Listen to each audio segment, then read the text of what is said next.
Kayo po ay aking wini-welcome sa atin pong Gospel Hour. And it is a great privilege po na maging kabahagi ng platform na to.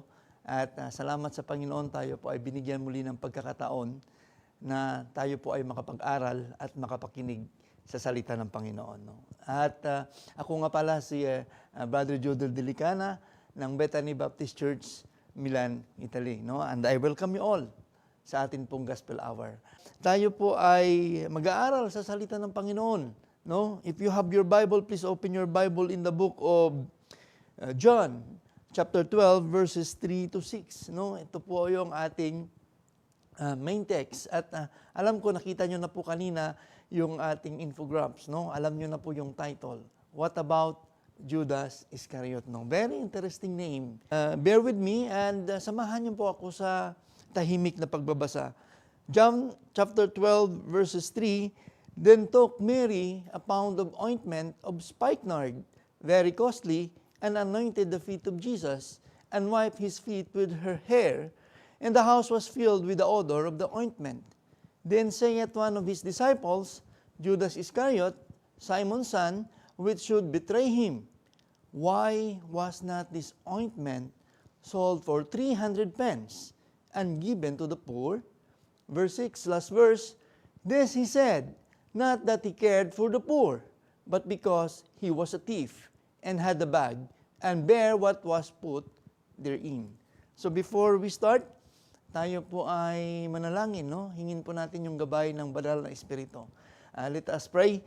Heavenly Father, we thank you, Lord, for this privilege, Lord, to listen and again to ponder your word. Salamat, Panginoon, for this afternoon, Panginoon, this evening na kami po ay binigyan niyo muli ng pagpribilehyo, Panginoon, na makapakinig ng inyong mga salita, Panginoon. Lord, as we humble ourselves to you, kami po, Panginoon, na itama niyo po, Panginoon, sa inyong katotohanan. Lord, our hearts, our minds, forgive us, Lord, if we have not confessed, Panginoon, sa mga kasalanan na aming nagawa. Patawarin niyo po kami, Panginoon, at kami po, Panginoon, ay linisin niyo, Panginoon, ng inyong banal na dugo, na kung saan, Panginoon, kami po, Panginoon, ay maayos at malinis, Panginoon, sa inyong harapan, Panginoon. Lord, as we humble ourselves, Panginoon, humihingi kami, Panginoon, ng gabay ng banal na Espiritu.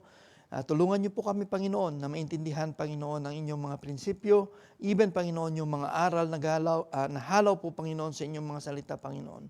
Lord, gamitin niyo po ang aking bibig as your mouthpiece. Itago niyo po ako sa inyong likuran na ikaw lamang po, Panginoon, ang may mapuri, Panginoon. May this message, Panginoon, be a blessing, be a reminder to us, Panginoon, Lord. Lord, ikaw po, Panginoon, ang magbigay sa amin ng pusong malambot at tender heart, Panginoon, na kung saan, Panginoon, ang inyong salita, Panginoon, ang pumuno sa aming mga puso, Panginoon. And also, Lord, we are praying, Panginoon, for a good internet connection. Nawa, Panginoon, ay kasihan niyo po ang aming streaming. Nawa, Panginoon, ay ikaw po ang mag-protect sa aming streaming ngayon, na kung saan, Panginoon, maayos po ang internet, maayos po ang pakikinig ng aming mga kapatid, even ng aming mga visitor sa online, Panginoon. Nawa, Panginoon, ay ikaw po, Panginoon, ang mapuri. Ikaw lamang po, Panginoon, ang maitaas. Lahat ng ito, Panginoon, ay binabalik namin. In Christ's name we pray. Amen. No? So, nakita na po natin kanina yung atin pong title, no? What about Judas Iscariot? No? Paano naman si Judas? Ika nga, no? And kung inyo pong natatandaan, last Gospel Hour, ang akin pong text ay parallel verse po ito doon po sa Matthew 26 na ginamit po natin. No? Doon po ay hindi pinangalanan yung babaeng nagbigay ng offering, no, ng precious ointment. But dito po sa John 12, meron na po siyang pangalan, no? So nagamit na rin po natin ito. Yung una po ay nagamit po natin yung precious, what is your memorial, no? Ang title ng nakaraang Gospel Hour. And then this one, what about Judas Iscariot? So dalawang tao po yung ating ginamit, no? Nung nakaraan, yung si Mary, at ngayon ay si Judas Iscariot, no? So, truly, yung mga prinsipyo ng Biblia ay hindi po natin maubos-ubos, no? At salamat sa Panginoon, salamat po sa kanyang mensahe. Now, as we introduce the message, alam niyo po, Ang Bethany Milan po ay meron po kaming soul winning drive, no? Every Tuesday, every Saturday, no? Meron po kaming mga soul winning clinic at meron po kaming mga nai-encounter na mga tao, no? Sa streets of Milan kung kami po ay pumupunta sa Loreto, pumupunta po kami sa Domo. At meron pong mga tao na nakakasalamuha at nai-encounter namin na nagsasabi or nagre-refuse to accept the gospel tracts and even to refuse to listen, no, to the Word of God na gusto namin sanang ibahagi sa kanila. Kasi marami sa kanila, meron pong mga rason. No? Isa sa mga rason po nila na palagi po nating naririnig, wala naman akong ginagawang malaking kasalanan. No? So, pag sinabi niyang malaking kasalanan, pero gumagawa siya ng maliit, meron siyang maliit na kasalanan. No? At sasabihin ng iba, meron naman akong Diyos, pero dito na siya sa aking puso. So, kaya hindi ko na kailangan makinig, no, ng inyong mga sasabihin. No? Nakatago ang Diyos sa kanyang puso. No? And then, meron din iba na sasabihin, hindi ko na kailangan manambahan. No? Kasi, mahal ako ng Diyos. And meron naman na naiintindihan ng Panginoon ang sitwasyon ko ngayon, yung kahirapan ko ngayon. Kaya kailangan kong maghanap ng trabaho. No? At naiintindihan ako ng Panginoon. Alam niyo po, these are isipin po natin, no, na gusto nating pumunta ng langit, pero ayaw nating lumapit sa Diyos. It seems that it is a deception. No? Parang nililinlang natin yung ating sarili. Kasi pinapaasa natin na tayo ay pupunta ng langit, naiintindihan tayo ng Panginoon, pero ayaw nating lumapit sa Panginoon. No? So, isa po sa atin pong theme, no? Ang atin pong theme ay the injurious deception of Judas Iscariot. No? Ito po yung magiging tema po natin. No? Judas Iscariot. Who is Judas Iscariot? No? Palagi nating nagagamit, and we remember his name kasi ginagamit natin to palagi, Judas ka. No? Binabagay natin yung name niya sa kung minsan galit tayo sa isang tao, kaya nasasabi natin yung name niya, no? So tonight we will talk about a man who is very well known to all of us, no?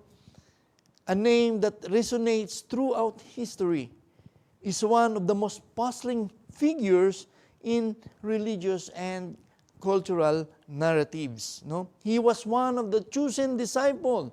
No, meron kasing 12 na disipulo ang ating Panginoon at Judas Iscariot is one of the chosen disciple. As a disciple of our Lord Jesus Christ, he played a pivotal role in the events leading to our Lord's crucifixion. However, Judas' actions and motivations have sparked intense debate and scrutiny for centuries. Kasi magtataka ka na nakita na lahat ni Judas Iscariot, nakita niya na kung paano gumawa ng mirakulo ang turo ng Panginoon, but still, he chose not to believe. No? So, was he a treacherous betrayer or a misunderstood character caught in the complicities of divine providence? No? Let us visit the passage na binasa po natin kanina, no, to help us to see the life and choices of Judas Iscariot. His life offers a fascinating glimpse into the intricacies of human nature, of faith, and the eternal question of free will or our volition and its consequences. No, tonight's lesson is entitled, What About Judas Iscariot? What about Judas Iscariot? Alam niyo po, yung ating theme ay hinalaw po natin or kinuha po natin sa John 12:5 and 6. Makikita po natin, why was not this ointment sold for 300 pence and given to the poor? Thus he said, not that he cared for the poor, but because he was a thief and had the bag and bear what was put therein. Makikita na po natin rito na Tinanong niya bakit hindi na lang ibinenta itong precious ointment for 300 pence and given to the poor. Not because he cared for the poor, but because he was a thief. Meron siyang ibang motibo. So it is a deception, no? A very damaging deception. Panlilin lang. Akala natin maganda yung kanyang motibo, no? Maganda yung kanyang sinabi, pero yung kanyang motibo ay hindi pala tama sa harapan ng Panginoon. Nawa tayo po ay mamulat, no, sa mga katotohanan sa buhay ni Judas Iscariot. No, as we ponder, no, the injurious deception of Judas Iscariot. Point number 1. Punta po tayo sa ating point number 1. He was religious but not righteous. No? He was religious but not righteous. Siya po ay relihiyoso pero hindi matuwid sa harapan ng Panginoon. Uulitin ko po yung ating verse, John 12, verse 5 and 6. Why was not this ointment sold for 300 pence and given to the poor? Thus, he said, not that he cared for the poor, but because he was a thief and had a bag and bare what was put therein. Alam niyo po, in the passage, they were at the house of Martha and Mary in Bethany. Mary had chosen to offer the priceless offering to the Lord. No? She could have to the Lord and anointed the Lord's feet and drying the Lord's feet with her hair. Ginamit niya po yung kanyang hair. Makita po natin dito yung total submission to the Lord, but not with Judas. No? Alam niyo po, Judas was full of indignation and confronted Mary by telling her that she wasted the ointment. And he suggested that it should be sold and given to the poor. Yung proceeds dapat ay ipamigay sa mga nangangailangan, sa mga mahihirap. Alam niyo po yung suggestion niya is not in no way evil. Di ba ang ganda pakinggan? No? Na bakit hindi mo na lang to ibinenta at ipinamahagi doon sa mga mahirap? Marami pang mahirap ang maka-benefit nito. Pero the problem is, Mary wanted to worship the Lord. Mary wanted to glorify God. And yun ang hindi nakita ni Judas because his motive was to take the money. Because nagbe-benefit siya because Judas was the treasurer. No? Nasa kanya yung bag. And he was benefiting kung ano ang laman ng bag. So kung nilagay doon yung 300 pence, sigurado na nakawin ni Judas Iscariot because he was a thief. Now, sabi ng ating lesson, his suggestion was in no way evil. In fact, it is one of the marks of being a follower of Christ. And truly, Judas is a follower of Christ. God designs us after we are saved to walk in good works. No, di ba mabuting gawa yan? This is one of na pinangangalandakan ng may relihiyon. No? Sabi nila sa relihiyon, kami naman ay gumagawa ng mabuting gawain. No? Marami po sa atin na nabubuhay sa ganong isipan pa rin. Na kahit hindi matuwid yung ating buhay, patuloy, pinapangalandakan natin na hindi ka naman masamang tao. Na ikay mabuting tao at gumagawa ng mabuti. At tumutulong sa kapwa, pero hindi matuwid ang buhay mo sa harapan ng Panginoon. No? At talaga na naman, isa sa mga marks ng follower ng ating Panginoon ay makikita po natin na tayo po ay gumagawa ng kabutihan. But because we are saved, tayo po ay niligtas na ng Panginoon, not because na gusto natin pang maligtas. No, sabi ng Ephesians 2:10, for we are His workmanship, created in Christ Jesus unto good works, which God hath before ordained that we should walk in them. Nung tayo ay niligtas ng Panginoon, tayo po ay dapat lang mamunga. At one of the fruit na makikita sa atin. Tayo po ay lumalakad sa mabuting gawa ng ating Panginoon. Di ba?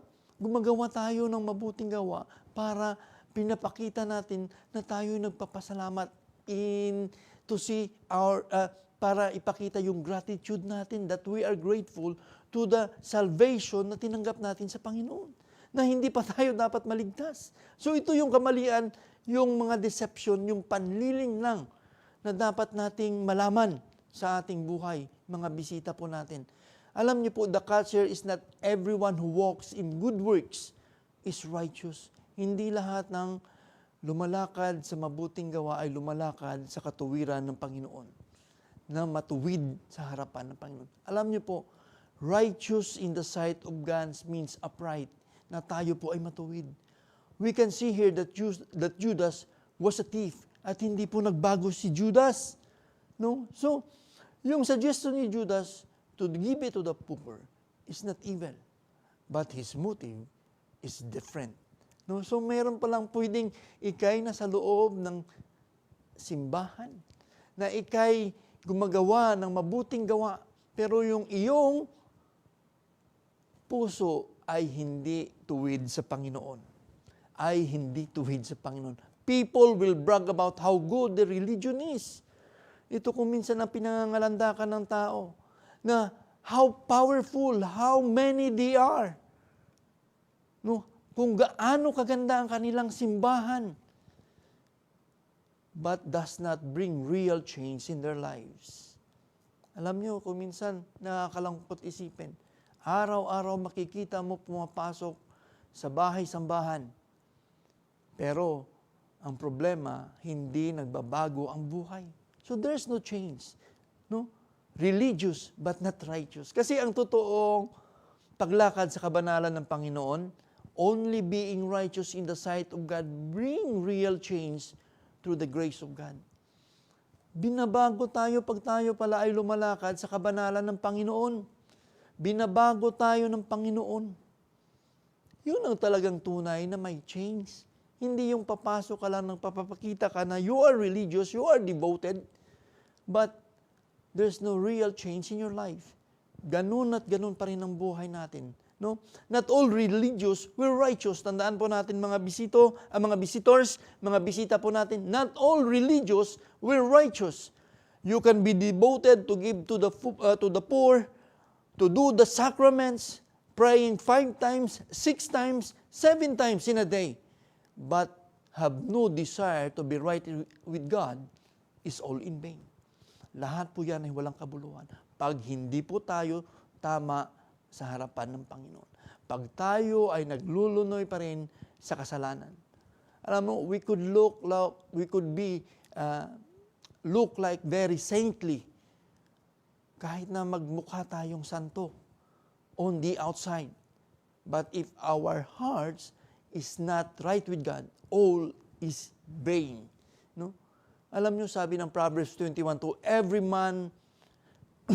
way of a man is right in his own eyes, but the Lord pondereth the hearts.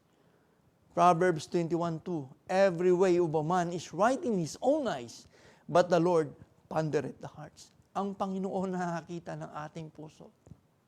Ang Panginoon nalalaman kung ano ang ating tunay na motibo. No? Kahit santo tayo sa harapan ng tao, pero nakikita ng Panginoon kung ano ang laman ng ating puso.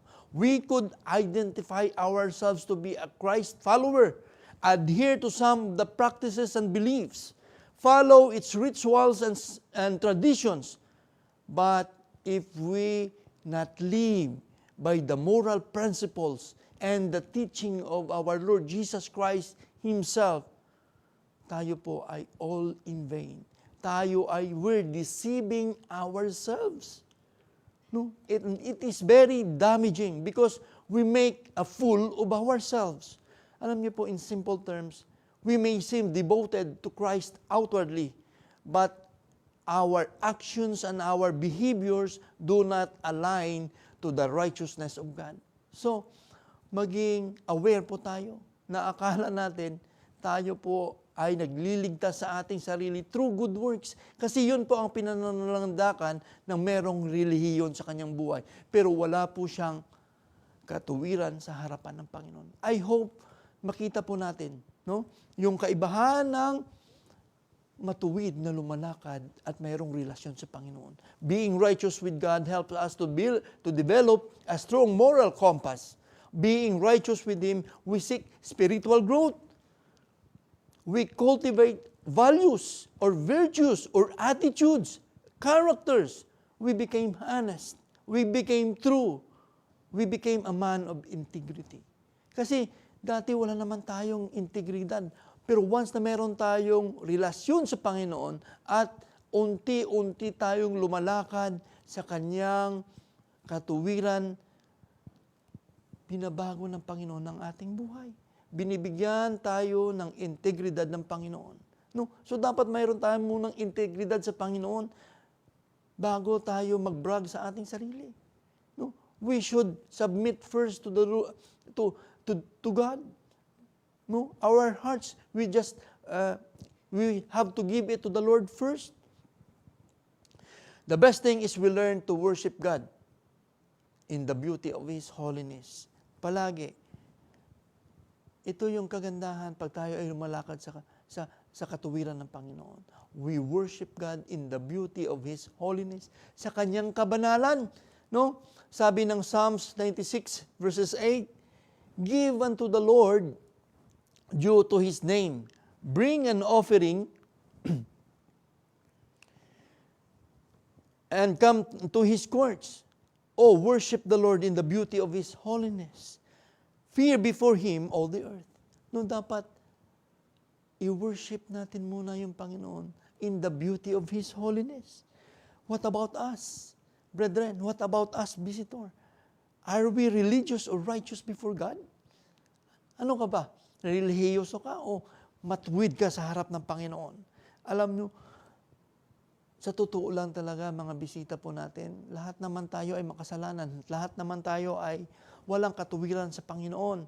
Kasi kung hindi natin isasubmit ang ating sarili, we are living in sin. And we are sinners before God. Kasi sabi ng Romans 3:10, di ba? For there's none righteous, no not one. Hindi tayo matuwid sa harapan ng Panginoon. Tumutuwid lamang tayo sa harapan ng Panginoon kung i-accept natin ang Panginoong Hesukristo at magsisi ng ating kasalanan. Yun po ang sinabi ng ating Bible, no? Sinabi po ng salita ng Panginoon. We were only made righteous in the sight of God because of what the Lord Jesus Christ did on the cross. He took all of our sins and nailed it with Him in the cross, averting the wrath of God for us and in turn reconciling us to God. Dahil sa ginawa ng ating Panginoong Hesukristo doon sa cross ng Kalbaryo, kinuha niya yung ating kasalanan and He cleansed us with His precious blood. At nakita lamang tayo ng Panginoon dahil binigyan tayo ng katuwiran ng Panginoong Hesukristo that every time the Lord or our Heavenly Father sees us, nakikita niya yung Panginoong Hesukristo sa ating buhay. No? So, we should be religious. We should be righteous, not religious. I'm sorry. We should be righteous, not religious. Sabi ng 2 Corinthians 5:21, for He hath made Him to be sin for us, who knew no sin, that we might be made righteousness of God in Him. Na inako ng lahat ng Panginoong Hesukristo ang ating kasalanan. At para hindi tayo maparusahan, kinuha niya yung kaparusahan para sa atin. At binigyan tayo ng buhay na walang hanggan. What a precious God. What a mighty God. No? What a loving God. No? Righteousness is God what expects us from, what God expects from us. Hindi yung lumakad tayo maging relihiyoso. Na tayo'y lumakad ng may katuwiran sa Panginoon at hindi tayo relihiyoso. On our second point, the second deception na makikita natin sa buhay ni Judas at kung minsan makikita din natin sa ating sarili. Point namin ito, he was professing for Christ but not possessing in Him. He was professing for Christ, but not possessing in Him. Alam nyo, let's go back to John 6, chapter 6, verse 70 to 71. Sabi ng John 6:70, Jesus answered them, "Have not I chosen you 12, and one of you is a devil?" He spake of Judas Iscariot, the son of Simon. For he it was that should betray him, being one of the 12. Alam niyo po, God has sought the 12 to be His own disciple. Ang Panginoong Hesukristo ang pumili ng 12 disipulo. And you could see the grace in here. Sabi niya, "Have I not chosen you 12? And one of you is a devil?" This is a warning sign. No? Kasi God informed them that one of them is a devil. So, alam na kung sino sa kanila. Alam nila kung sino sa kanila. Kasi yung tunay na merong relasyon sa Panginoon, nagbabago. Merong pagbabago sa kanyang buhay. Merong changes. No? God has sought the 12 to be His own disciple. It was the Lord Jesus Christ initiated to seek them, not them who seek God. Ang Panginoon muna ang naghanap sa kanila. Hindi sila naghanap sa Panginoon. Katulad din tayo. Alam niyo po ba, mga bisita po natin sa gabing ito, kayo po ay hinanap ng Panginoon. This is not a chance. This is not na nagkataon lang. It is God who seek you, na nandito kayo ngayon, nakikinig ng salita ng Panginoon. Wala pong chance sa Panginoon because meron pong time ang Panginoon. No? Merong appointed time ang Panginoon. And gumagamit ang Panginoon ng mga instrumentalities para po tayo ay makapakinig ng kanyang salita. So, huwag po nating ipagwalang bahala ang ating naririnig ngayon. Kasi gusto ng Panginoon katukin ang iyong mga puso. Brethren and visitor, gustong kumatok ng Panginoon sa ating mga puso. Sana buksan natin ang ating mga puso ng maluwag at papasukin ang salita ng Panginoon. Judas Iscariot went to profess that he was accepting Christ. Di ba inaccept niya to become a disciple of Christ? Sumunod siya by accepting Him as his rabbi, as His teacher. Di ba nagturo sa kanila ang Panginoon? And He accepted it. He professed that He followed Christ. He even preaches about Him. Di ba, sumama siya doon nung ibinigay ng Panginoon yung order sa kanila, yung command sa kanila to preach about the kingdom of God.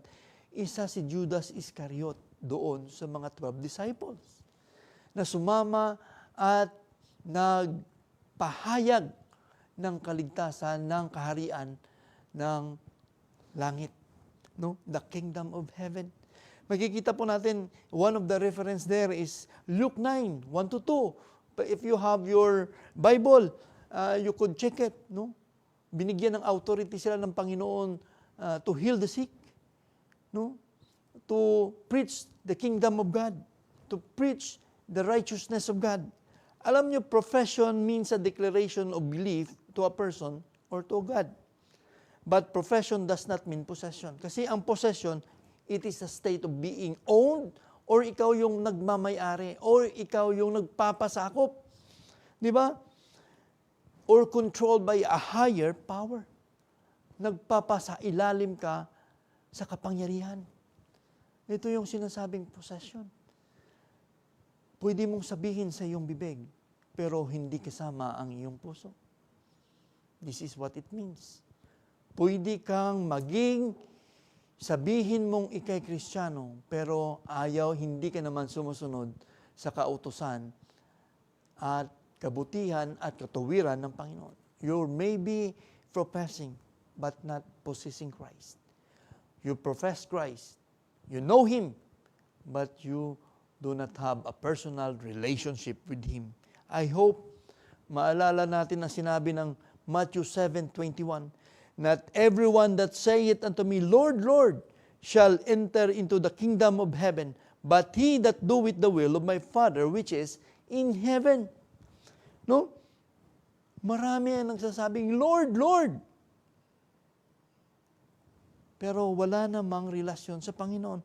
Pagpatuloy po natin on verse 22. Many will say unto me in that day, Lord, Lord, have we not prophesied in thy name? And in thy name have cast out devils? And in thy name done many wonderful works? And then will I profess unto them, I never knew you. Depart from me, ye that work iniquity. And it seems Judas Iscariot was a great example of this thing, of what the Bible says. Kaibigan, baka kilala mo lang ang Diyos. Baka alam mo kung anong mga kautusan ng Panginoon. Ang problema, baka ayaw mong papasukin ng Panginoon sa puso mo. Sometimes, we are busy living in the pleasures of this world, of our flesh. And God is not in our system. Even if we know God in name. Sometimes, we don't even remember that there is a God who loved us. Baka kaibigan, kapatid, isa tayo dyan. We profess the name of Christ, but we don't have a genuine relationship in Him. Ayaw nating magpasakop sa Panginoon. We may know the name of God, His sacrifices at the cross, His love for us, but the question is, did we let Him in our hearts? Did we let God reign in our hearts, in our lives? Siya ba ang nangunguna sa ating buhay, sa ating puso? Kung hindi pa rin nangunguna ang Panginoon sa ating puso at sa ating buhay, maybe we should think about it. Pag-isipan po natin that we are just professing about Christ, but we don't have a relationship in Him. Na wala tayong relasyon sa Panginoon. Kasi kung meron tayong relasyon, hinahanap natin ang salita ng Panginoon. Di ba kung meron kang nobyo at nobya, meron kang karelasyon, you are excited to hear about him or her. Di ba? Inaasahan mo, gusto mo makita ang presensya niya palagi. So as if we have relationship with the Lord, na tayo po ay excited manambahan, excited makita, makapakinig ng kanyang salita, excited na makipag-communicate through prayers sa Panginoon. Kaibigan, kapatid, think about it. Kung hindi po natin ginagawa niyan, because siguro we're just professing. We don't have a possession of Christ in our lives. Hindi tayo nagpapasakop sa Kanya. Possession in Christ means that we let God control our lives. We have a vibrant, lively, merong buhay at mainit tayong relasyon sa Panginoon. Di ba? Visitors, may we reminded of this. You and I, all of us, we were bought with a price. Tayo po ay binili na ng Panginoon. Yung ating katawan ngayon ay hindi na atin, kundi ito sa Panginoon na. This is God's possession. If we profess that we have Christ in our lives, then let God reign in our lives. In your life. In my life. No? The precious blood of Jesus Christ was poured on the cross for the payment of our sin. Hindi po mura ang pagbili sa atin. Napakamahal ng ibinigay na ibinayad na ransom ng ating Panginoon sa atin, sa ating kaligtasan. If you think that by mere profession we can save ourselves, think again. We are dead wrong. No? Tayo ay maling-mali. Niloloko lang natin ang ating sarili. God is not interested if we shout with all of our might that we love Him. He is more interested if we are willing to submit our lives and our hearts to God. Yun ang mas interesado ang Panginoon. na tayo ay nagpapasakop sa Kanya. So, be careful. No? Be careful. We should remind ourselves, am I just professing or is Christ in possession of me? No? Am I just professing or is Christ in possession of my life? Now, on our third point. First, no, ang ating unang puntos kanina, sabi natin, he was religious but not righteous.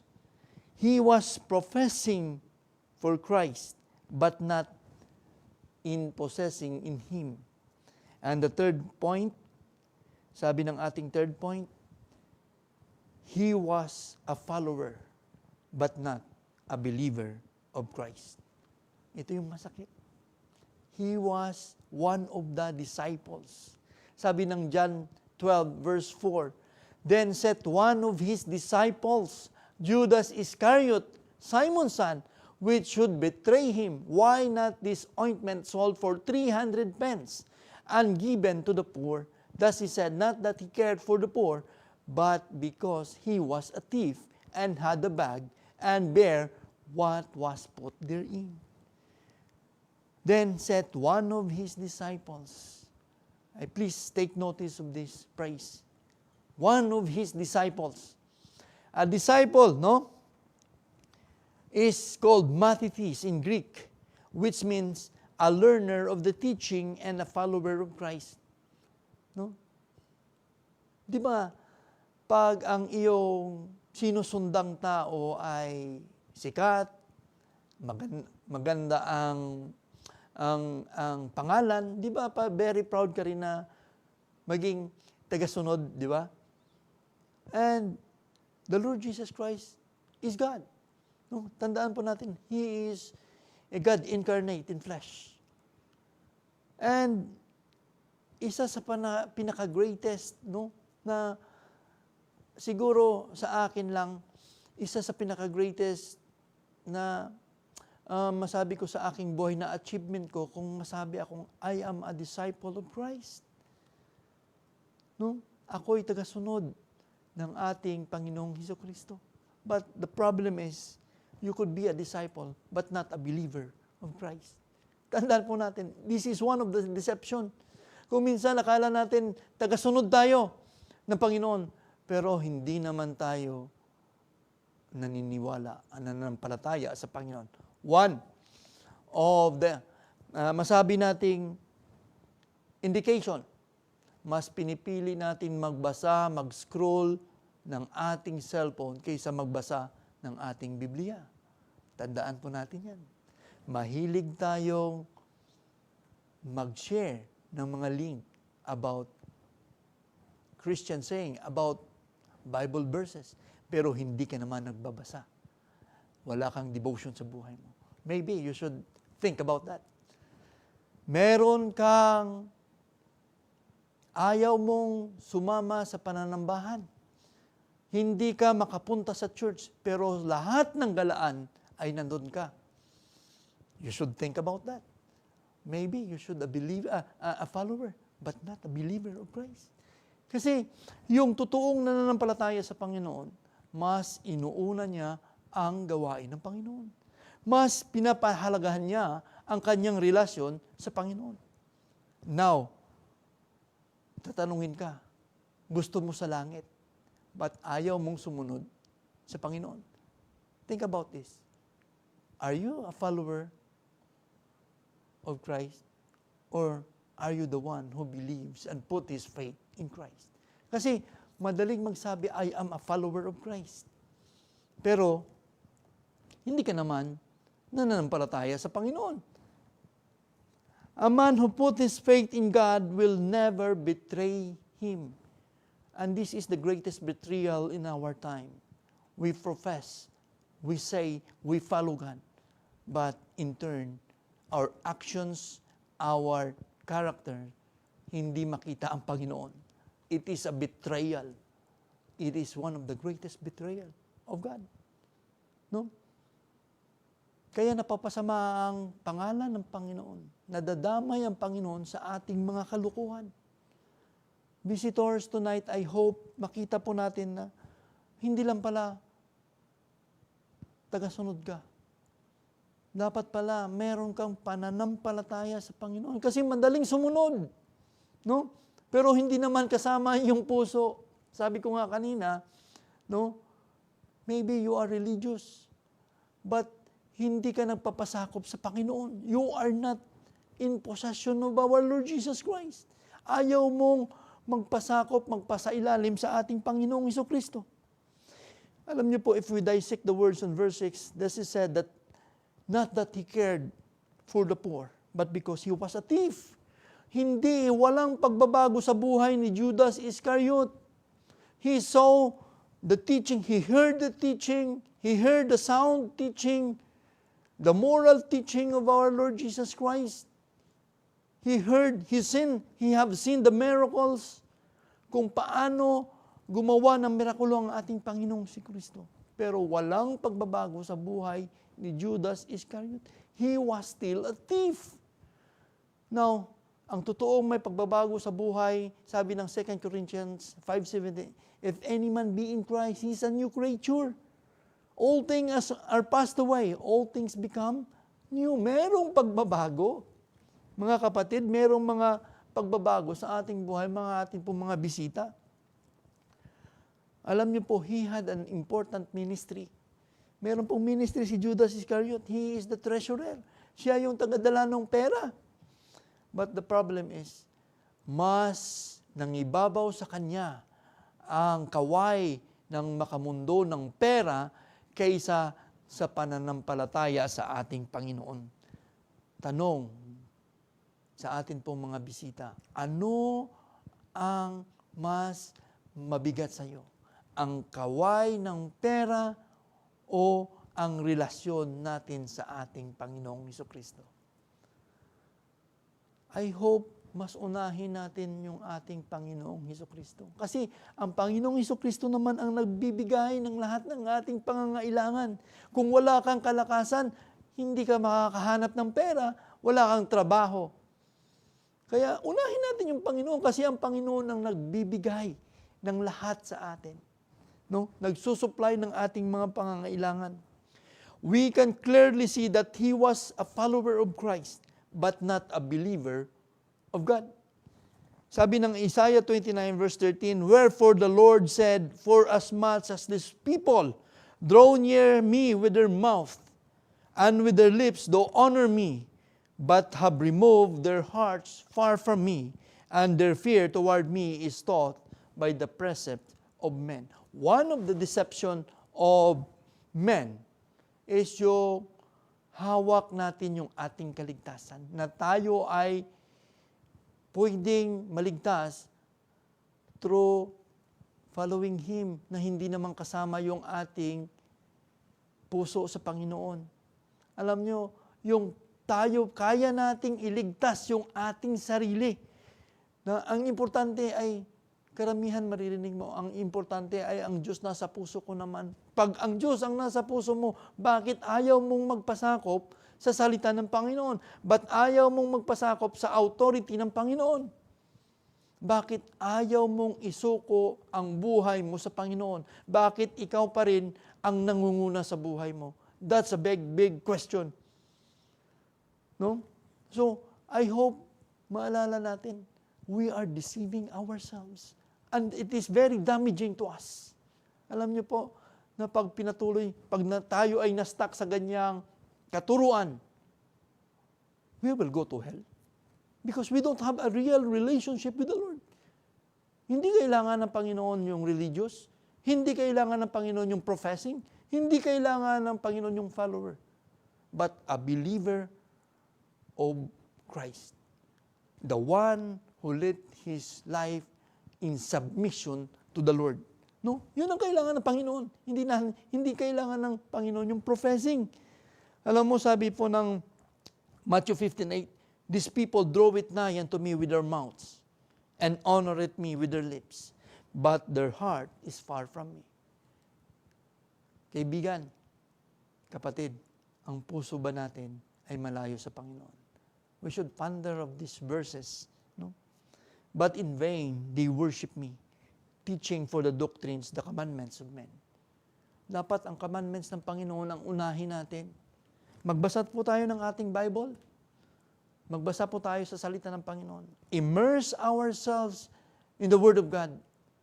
At tayo po ay igagay ng Panginoon. Hindi sa katuruan, sa tradisyon ng tao. I hope maalala natin na itong salita ng Panginoon ang dapat natin paniwalaan, panampalatayaan kaysa sa manampalataya tayo sa gawang tradisyon ng tao. Alam niyo po, plenty of people today call themselves born again. Disciples, apostles, saints, teaching, preaching Christ, but their hearts are so far away from God. But their hearts are so far away from God. They love to be noticed, but will readily give up God and His commandments in the blink of an eye. No? Alam niyo, kung wala kang tunay na relasyon sa Panginoon, you will not care for the work of God. You will not care about God. Sasabihin mo, meron kang Diyos. Pero in the blink of an eye, kaya mong talikuran at mamuhay sa kasalanan. No, alam niyo po ba na ang Panginoon ay banal at hindi po pwedeng i-tolerate ng Panginoon ang kasalanan. And God is angry about sins. No? Marami sa atin ang nagpapahayag na mahal natin ang Diyos. Pero kaya natin siyang ipagkanulo just like Judas Iscariot at iwanan ng ganun na lang katulad ng ginawa ni Judas Iscariot na pinagpalit ang ating Panginoon sa 30 pirasong pilak. Yan lang po ba ang amount ng ating Panginoong Hesukristo sa ating buhay? And thank God for the people na patuloy po nakikinig sa atin. Alam niyo po, ano ang hinahawakan nating bagay na kaya nating ipagpalit ang Panginoon? Let us ponder with this question. Meron ka bang hinahawakang bagay dyan sa buhay mo na hindi mo kayang ibigay sa Panginoon? I hope mas unahin natin ang Panginoon because God can supply our needs. What is the most important thing in your life that you cannot surrender to God? No? Kung ang Panginoon ay inuna ka, kaibigan, kapatid, bakit hindi mo kayang unahin ang Panginoon sa buhay mo? No, kung ang Panginoon ay binigyan ka ng isang regalo, ang buhay na walang hanggan sa pamamagitan ng pananampalataya at pagsisi ng ating kasalanan sa ating Panginoong Hesukristo, bakit hindi mo kayang iwanan at isurrender yan sa Panginoon? Alam niyo po ba, we cannot serve two masters at the same time. It is either God or mammon. Walang in-between. As the Bible says in Matthew 6:24, no man can serve two masters at the same time, for either he will hate the one and love the other, or else he will hold to the one and despise the other. You cannot serve God and mammon. Hindi mo pwedeng i-serve ang sarili mo at i-serve ang Panginoon. You have to choose. Either you will surrender to God or surrender to mammon. Now, atin po mga bisita, be not only a follower, but a believer of our Lord Jesus Christ. Put our faith in Him. He has the power to save us from the gates of hell. Alam niyo po ba na mayroong kapangyarihan ng ating Panginoong Hesukristo to save us from the gates of hell? Visitors tonight, Judas Iscariot's fate was determined by his action. His betrayal and unbelief lead him to remorse and guilt that made him take his own life. Will you be like him? Or are you going to repent and believe in the Lord Jesus Christ? Alam niyo po, sabi ko kanina, ang kailangan natin sa ating Panginoong Hesukristo, yung genuine relationship to God. But we cannot, hindi tayo pwedeng makalapit sa Panginoon on our own. Merong ginawang kaparaanan ng ating Panginoon because we are all sinners before God. Sabi ng Romans 3:10, for there's none righteous, no not one. Walang isa mang matuwid sa atin. Mga kapatid, mga kaibigan, walang matuwid po sa atin. And all we are short, no, for the glory of God. We all fall short to the glory of God. Because we are all sinners. But God, no, had made the remedy. And because we are sinning before God, tayo po ay nahiwalay sa Kanya. Meron pong karampatang parusa ang ating kasalanan. Ang kasalanan po ay merong kaparusahan at ito po ay kamatayan. Ang kamatayan speaks about separation. Tayo po ay nahiwalay sa isang banal na Diyos dahil tayo po ay makasalanan. For the wages of sin is death, but the gift of God is eternal life through our Lord Jesus Christ. No? Sa pamamagitan ng ating Panginoong Hesukristo. But God commanded His love toward us, that while we were yet sinners, Christ died for us. And this is the gift of God to us. No, sabi ng John 3:16, for God so loved the world that He gave His only begotten Son, that whosoever believeth in Him shall not perish, but have everlasting life. No? Ang kailangan lang natin sa ating gawin, mga bisita, tayo po ay magsisi ng ating kasalanan at manampalataya sa ating Panginoong Hesus. Repentance toward God and faith toward the Lord Jesus Christ. Faith cometh by hearing. At ngayon po ay nakikinig po kayo. Hearing by the Word of God. No? Yung pananampalataya na sabi ng Ephesians 2:8 na 9, for by grace are you saved through faith. Yung ating pananampalataya daw, no? Tayo ay naligtas sa biyaya ng Panginoon through our faith, and that not of yourselves, hindi dahil sa ating sarili. It is the gift of God. Ito'y regalo ng Panginoon sa atin, not of our works, lest any man should boast. No? Hindi pala sa mabuting gawa. Hindi pala sa ikay mabuting tao. Hindi pala sa dahil ikay deboto. It is because by the grace of God na tayo po'y naligtas sa pamamagitan ng pananampalataya sa Kanya. Not of works, lest any man should boast. And ang kailangan lang natin gawin, magsisi ng ating kasalanan. Tayo po ay magrepent ng ating kasalanan at manampalataya sa Kanya. No? Repentance toward God and faith toward the Lord Jesus Christ. That if thou shalt confess with thy mouth the Lord Jesus and believe in thine heart that God had raised Him from the dead, thou shalt be saved. No? Pag sinabi po ng ating bibig, dapat kasama yung ating puso na nanampalataya. Hindi lamang nagpro-profess na tinatanggap natin, nagsisi ng ating kasalanan, kasama yung ating puso. No, whosoever shall call upon the name of the Lord, thou shalt be saved. Kung sino man daw ang tumawag sa ating Panginoon, siya po ay maliligtas. No? Tonight, sa atin po mga bisita, if you're still there, I hope na intindihan niyo po na gusto pong magkaroon ng Panginoon ng relasyon sa inyo. Gusto po ng Panginoon na kayo po ay maligtas. At if you want to accept the Lord Jesus Christ, I will lead you into a prayer. Tayo po ay mananalangin.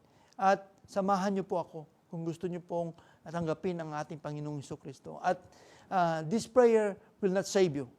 No, but kayo po ang makikipag-usap ng sincero sa ating Panginoon with all of your hearts. So this invitation of prayer, no, ang sinner's prayer ay para po sa ating mga bisita. So let us pray. Heavenly Father, salamat po muli Panginoon sa inyong pagmamahal na inyo pong ipinabatid sa akin. Panginoon, sa oras na ito, ako po ay isang makasalanan at ako po ay walang magawa sa aking kasalanan. Patawarin niyo po ako, Panginoon, sa aking mga nagawang kasalanan. At sa oras na ito, tinatanggap ko po ang Panginoong Hesukristo bilang aking Diyos at takapagligtas. Salamat po sa banal na dugo ng Panginoong Hesukristo na naghugas po ng aking kasalanan. At sa oras na ito, Panginoon, salamat sa buhay na walang hanggan na inyo pong ipinangako. Nawa, Panginoon, ako po'y gabayan po ninyo at muli, Panginoon, ikaw po ang manguna sa aking buhay sa oras na ito. Salamat po muli. In Christ's name we pray. Amen. No, sa atin pong mga bisita na tumanggap sa ating Panginoong Hesukristo, nawa ay wag po kayong mahiya, no? Huwag po kayong mahiya na sa inoffer ng Panginoon na siya po ay inyong sabihin na tinanggap niyo po ang Panginoong Hesukristo. Huwag po natin ikahiya. Bagkus dapat po tayo ay mag-rejoice. Dapat po tayo ay maging masaya. No? We should be proud na tinanggap natin ang hari ng mga hari, na tayo ay nagpapasakop sa hari ng mga hari. No? Sa isang Diyos na makapangyarihan. As we proceed, no? As we wait for the comment of our visitors tonight, alam niyo po, sabi ng 1 John 5:12, He that hath Son hath life, and he that not hath Son of God hath not life. Tandaan po natin, pag wala pong Diyos sa ating buhay, wala po tayong buhay na walang hanggan. Kung sino po ang tumanggap sa ating Panginoong Hesukristo, siya po ay may buhay na walang hanggan. In conclusion, tayo po ay magkukonclude, no? As we wait for our visitors tonight, I hope na nandyan pa po sila at we are very excited, no, na malaman po namin ang inyong sagot doon sa mga questionnaires na ibinigay po ng ating mga kapatid sa Bethany Media Ministry. I hope na hindi po natin ikinahiya ang Panginoong Hesukristo. In conclusion, alam niyo po, Judas Iscariot is a man who can be described as someone who appeared religious but lacked righteousness in his life. He professed faith in Christ but did not truly possess a genuine relationship with Him. Ito po yung masakit. Kung minsan akala natin, kilala natin ang Panginoon na meron tayong Diyos sa ating buhay, pero wala naman tayong tunay na relasyon sa Kanya. I hope we will be reminded of this principle. Although he followed Christ as a disciple, he did not truly believe in Him. Kasi wala pong may nakitang pagbabago sa buhay ni Judas Iscariot. Wala pong nakitang tunay na pagbabago sa buhay ni Judas Iscariot. Kung tayo po ay nasa kay Kristo, we are a new creature. Binago po tayo sa biyaya ng Panginoon. And although he followed the Lord Jesus Christ as a disciple, he did not truly believe in Him. Judas Iscariot's life serves as a cautionary example of highlighting the importance of our sincerity of our faith in God. Tunay na pananampalataya, true faith and righteousness, walking in righteousness in our Christian lives. No? I hope tayo po ay na-remind ng lesson na to, na it is not na tayo dapat ay relihiyoso, but tayo ay lumalakad sa katuwiran ng Panginoon. Hindi lamang pinoprofess natin na meron tayong Diyos, but ito'y nakikita sa atin that we are possessed in Christ. Na merong Diyos sa ating buhay. At hindi lamang tayo tagasunod, kundi tayo talaga ay tunay na nanampalataya sa ating Panginoon. No? So I hope that's wrap it up. No? Kung meron po tayong mga bisita na nag-accept, I hope na in-answer nyo po dyan sa nakita nyo pong screen, yung mga naka-flash na questions. And I hope na naintindihan po natin yung gustong ipabatid ng Panginoon, na mensahe ng Panginoon sa ating buhay. May the life of Judas Iscariot be a cautionary example to all of us na meron pong relasyon sa Panginoon. Na tayo po ay hindi mahulog sa deception, no, ng kalaban o ng ating sarili. I hope lahat po tayo ay